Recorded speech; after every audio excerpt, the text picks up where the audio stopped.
El Porfiriato. Les quisiera dar una pequeña introducción sobre quién fue Porfirio Díaz antes de presentarle el Porfiriato.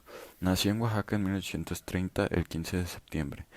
A los 3 años pierde a su papá por la cólera y desde joven se hizo a cargo de su familia. Ingresó al seminario en 1843, pero lo abandonó para estudiar leyes y sin terminar la carrera dejó los estudios en 1855 para apoyar la revolución de Ayutla, así combatiendo a Antonio López de Santana. Así da inicio su carrera militar y así llevado a la cúspide del poder. Durante la rebelión Díaz fue nombrado jefe político de Ixtlán, el presidente Comonfort le da el mando militar del istmo. En 1860 sale por primera vez del estado a Oaxaca para pelear en el bando liberal de la Guerra de Reforma. Empezó a ser reconocido por sus batallas en Mihuatlán y La Carbonera entre 1864 y 1865 contra fuerzas francesas, y él fue nombrado el héroe del 2 de abril. Se retira de lo militar regresando a Oaxaca. Iniciando en el porfiriato en el ascenso del poder, una vez fusilado Maximiliano de Habsburgo en 1867, las aspiraciones de Porfirio Díaz comenzaron a ser patentes. Primero lo haría en vía democrática y después por vía de las armas. Primero se llevó a cabo en el año de 1867, cuando contendió en las elecciones contra Benito Juárez. Posteriormente, en 1871, vuelve a contender contra Juárez y nuevamente derrota. No quedó conforme y se levantó con armas. Juárez muere en 1872. Sebastián Lerdo de Tejada asumiría la presidencia.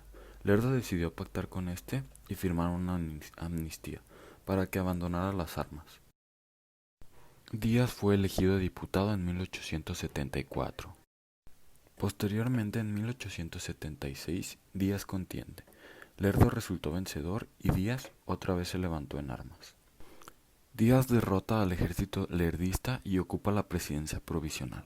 Al siguiente año convocó a elecciones y ganó. Porfirio Díaz decidió eliminar a sus rivales políticos más poderosos.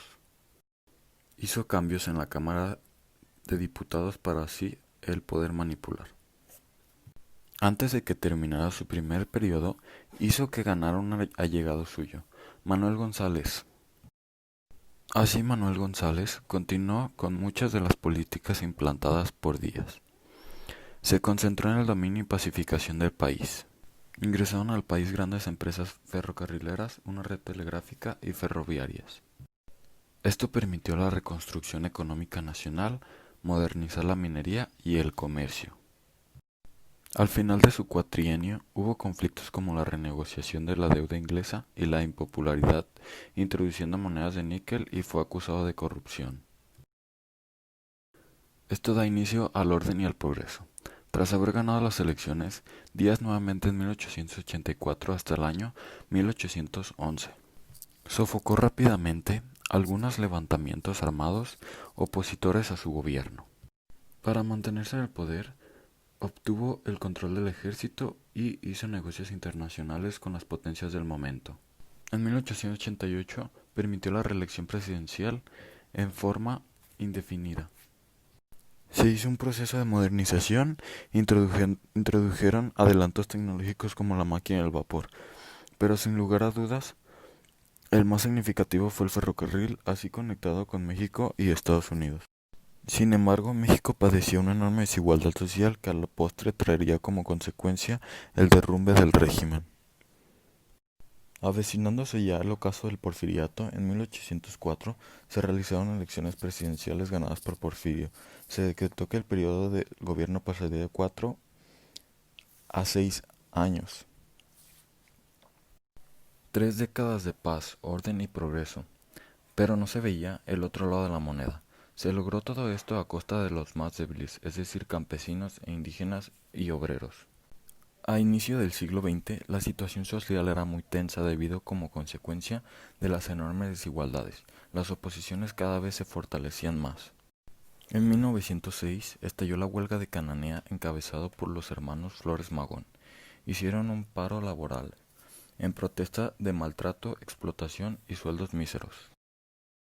Para sofocar la rebelión, permitió la entrada de soldados norteamericanos y así fue derrotado.